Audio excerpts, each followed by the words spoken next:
안녕하세요, 명쾌한 최 원장입니다. 오랜만에 아토피에 대한 영상을 찍어 보려고 합니다. 제가 만약 간판에 알레르기 전문 이런 식으로 써놨었다면 아마도 첫 번째로 많이 오시는 환자분이 두드러기 나고 간지러운 급성 알레르기 환자분, 그 다음에 알레르기 비염, 세 번째가 아마도 아토피 환자분들이 아니었을까 싶은데요.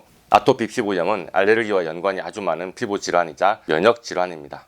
아토피의 원인에 대한 가설은 다양합니다. 그런데 가설이 다양하다는 말 앞에는 제가 여전히라는 말을 넣고 싶네요. 아토피 환자가 참으로 많고 아주 많은 의료기관이 아토피를 진료하고 있고 학계에서도 많이 연구하고 있습니다만 아토피의 발생 원인이나 치료법이 명확하게 밝혀진 것이 아직 없습니다. 현재까지 학계에서 어느 정도 동의된 바에 따르면 피부 내의 단백질, 필라그린의 생성에 이상이 생겨서 온전한 표피의 형성이 어려워지고 그로 인해서 피부 표면 장벽이 약해져서 수분의 부족, 가려움, 피부 감염 증상이 나타난다는 견해가 지배적입니다. 또한 음식에 대한 과민 반응, 진드기나 생활, 화학물질에 대한 과민 반응과 관련이 많다고 보고 있습니다. 이게 뭐겠습니까? 바로 알레르기죠. 아토피는 참으로 혼란스러운 질환입니다. 아토피를 언급하면 많은 의료기관과 환자 보호자들이 면역력이 떨어져서 생기는 질환이라고 하시는데 아토피가 알레르기 질환의 경향성을 띈다고 볼 때는 전혀 그렇지 않습니다. 면역력이 떨어진 게 아니라 면역력이 과한 겁니다. 대충 넘겨도 되는 일상적 물질에조차도 과도하게 면역 반응, 즉 항원 항체 반응이 일어나는 상태니까요. 그렇지만 피부 상태만을 놓고 본다면 각종 세균이나 진균에도 잘 감염이 되고 회복되기 어려운 경향이 있으니까 아토피 환자의 피부 면역력은 저하되어 있는 게 맞습니다. 이런 단순한 진단조차도 단언하기 어렵게 만드니까 아토피가 괴질 소리를 듣는 겁니다. 아토피 피부염은 대부분 알레르기 증상으로 시작됩니다. 신생아 시절의 태열, 수유하던 시절의 모유나 분유 알레르기, 이유식을 먹던 시절의 음식 알레르기가 피부 증상의 시작점이 됩니다. 아기를 돌보는 보호자라면 이런 상황에서 어떤 선택을 할까요? 20년 전만 해도 병의원에서 주로 피부 연고를 처방받았을 확률이 높습니다. 이게 뭘까요? 스테로이드죠.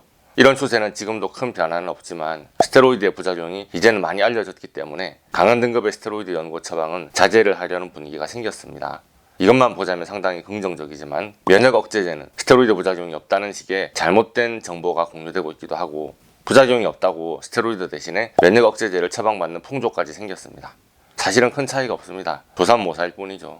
처음 알레르기 증상에 맞닥뜨렸을 때 빨리 선제적으로 아이들의 피부 증상을 가라앉히고 싶은 것이 부모의 마음입니다. 빨리 증상을 완화시키고 싶은데 가장 손쉽게 선택을 할 수 있는 게 바로 항히스타민제 스테로이드 면역 억제제입니다. 이것이 아토피의 초반 중반에 선택하는 조합이죠.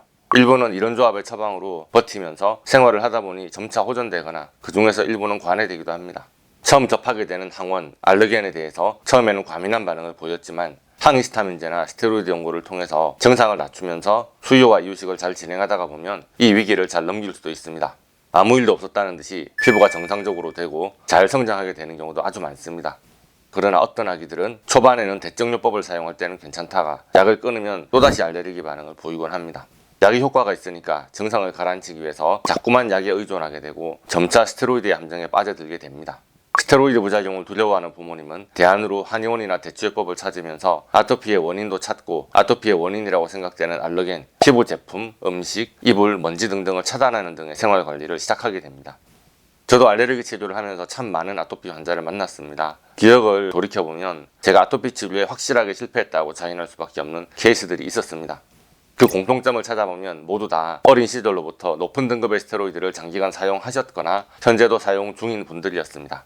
그냥 조금 사용한 경우가 아니고 스테로이드 연고나 주사제, 먹는 스테로이드까지 혼합 사용하셨던 경우가 많았습니다. 장기간 스테로이드를 사용하게 되면 피부의 혈관이 수축되고 정상적인 피부 세포의 기능을 상실하게 됩니다. 그 결과 피부가 태선화됩니다. 피부의 유전자까지 변형된 거죠. 그리고 피부 표면의 장벽이 붕괴돼서 건조함이 심해집니다. 피부의 면역력을 약으로 눌렀기 때문에 면역 기능이 잘 작동하지 못해서 피부는 만성적으로 세균, 바이러스, 진균에 감염되어 있습니다. 또한 장기적으로 스테로이드를 사용한 여파로 부신 기능, 간 기능이 저하돼서 체내의 혈액 수치가 정상적인 범위를 벗어나는 양상도 보이게 됩니다. 알레르기 치료의 후기가 많이 있는데요. 의료법을 준수하기 위해서 네이버 로그인을 한 후에 명쾌한 블로그에서 서로 이웃을 등록하신 분들만 읽어볼 수 있게 해놨습니다. 어쨌든 명쾌한 블로그에 숨어있는 아토피 치료 후기들이 있는데요. 환자분들께서 치료 후기를 주셨다는 것은 물론 치료 종관 과정에는 힘들지 않을 수는 없었겠지만 명쾌한 알러지 치료로 비교적 잘 치료되었거나 잘 호전 중이라는 의미 아니겠습니까?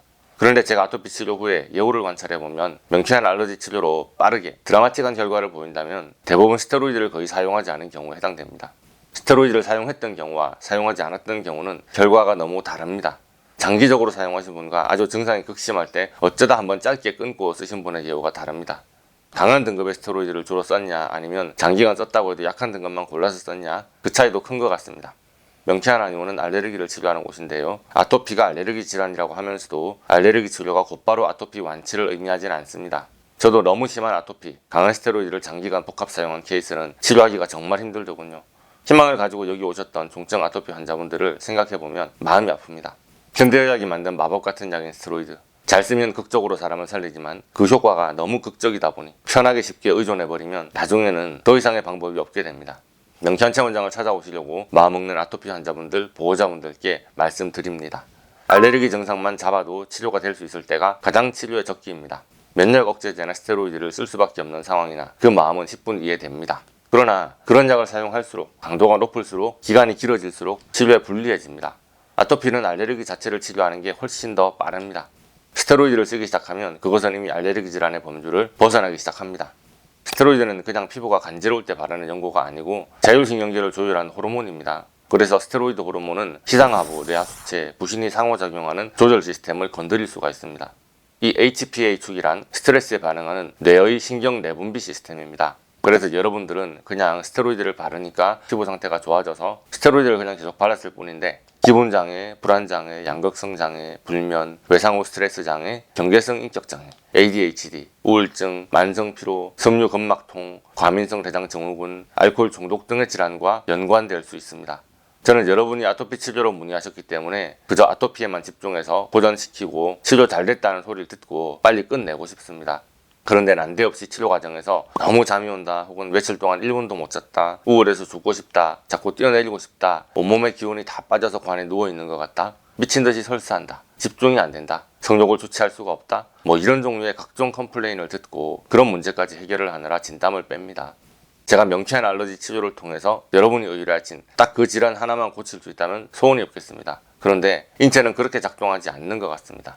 스테로이드를 장기간 과량 사용하셨다면 그것으로 인한 여파가 다 해소되어야 아토피도 그제야 해소되는 경향을 보입니다. 저는 아토피를 치료하기 위해서 알러지가 심한 물질에 과민 반응하는 신체 경향성을 한번 고쳐봅시다 라고 했다가 여러분이 전혀 관심이 없는 스테로이드 부작용으로 나타났던 각종 질환들을 다 치료해야만 했었고요. 뭐가 이렇게 힘드냐는 여러분들의 각종 컴플레인을 듣느라고 진이 다 빠졌었죠. 여러분에게도 저에게도 아주 힘든 과정이었습니다. 어린아이들에게 함부로 스테로이드나 면역 억제제 사용하지 마십시오. 아토피는 약으로 치료하는 질환이 절대 아닙니다. 먼저 알레르기 검사를 꼭 받아보세요.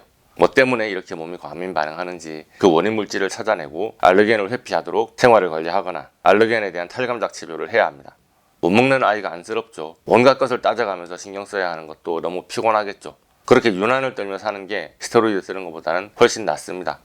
근데 요즘에 인터넷에 보면은 스테로이드를 사용하는 거에 대해서 어쩔 수 없지 않냐, 스테로이드를 사용하지 않으면 어떻게 한단 말이냐라고 소량으로 잘만 사용하면 스테로이드는 안전하다라고 이야기하시는 의사 선생님들도 많습니다. 물론 어쩔 수 없다는 거 알고 있습니다. 그러나 제가 이야기하는 것은 그런 게 아니라 나중에 이제 아주 오랜 시간 동안 과량으로 스테로이드를 원합용하셨던 분들에 대한 이야기를 하는 겁니다. 그렇지만 스테로이드로 인해서 변형되고 약해진 피부에 어떤 치료를 해도 정상인처럼 돌아오기는 쉽지가 않습니다.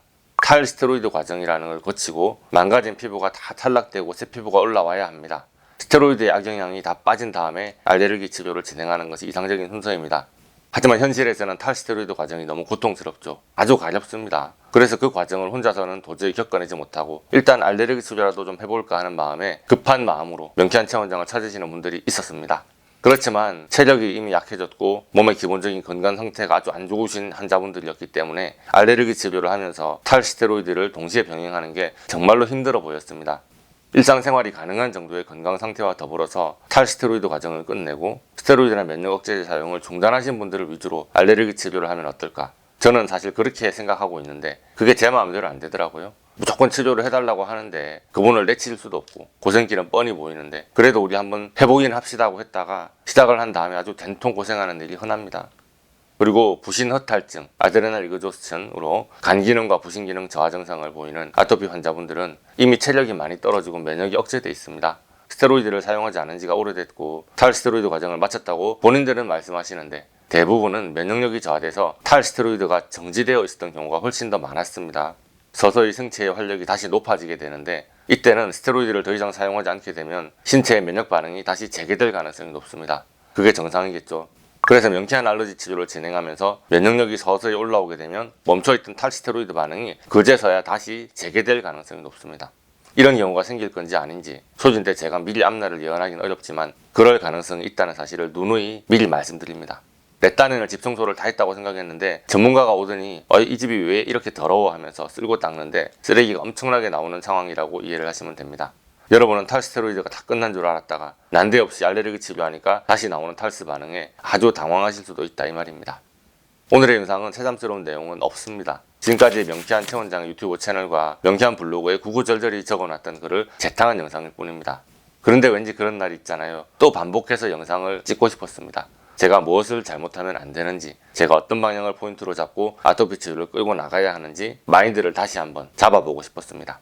언제나 저는 초창기에 제가 실수했던 포인트를 되짚어 봅니다. 원칙은 지키라고 만든 건데 제가 만든 원칙을 위배할수록 돌아오는 부메랑이 크기 때문에 새삼 기억해 보려고 오늘 이 영상을 찍었습니다. 자, 아토피 환우 여러분, 호전될 가능성이 있고 잘 나올 수 있으니까 실망 마시고요. 그러나 그 길이 마냥 쉽다고는 말하기가 어렵습니다. 지금까지 힘들었는데 어떻게 더 버티라고 하냐 라는 말을 하고 싶은 그 마음 저도 너무 잘 알고 있습니다. 최선을 다해서 치료하고 있지만 제 역량이 부족한 것에 대해서 언제나 사과드립니다. 오늘도 더 잘 치료하기 위해서 노력하겠습니다. 오늘의 영상이 도움이 되셨다면 좋아요, 구독, 알림 설정 부탁드리고요. 질문 있으신 분들은 댓글을 달아주시거나 네이버 톡톡으로 문의해 주시기 바랍니다. 감사합니다.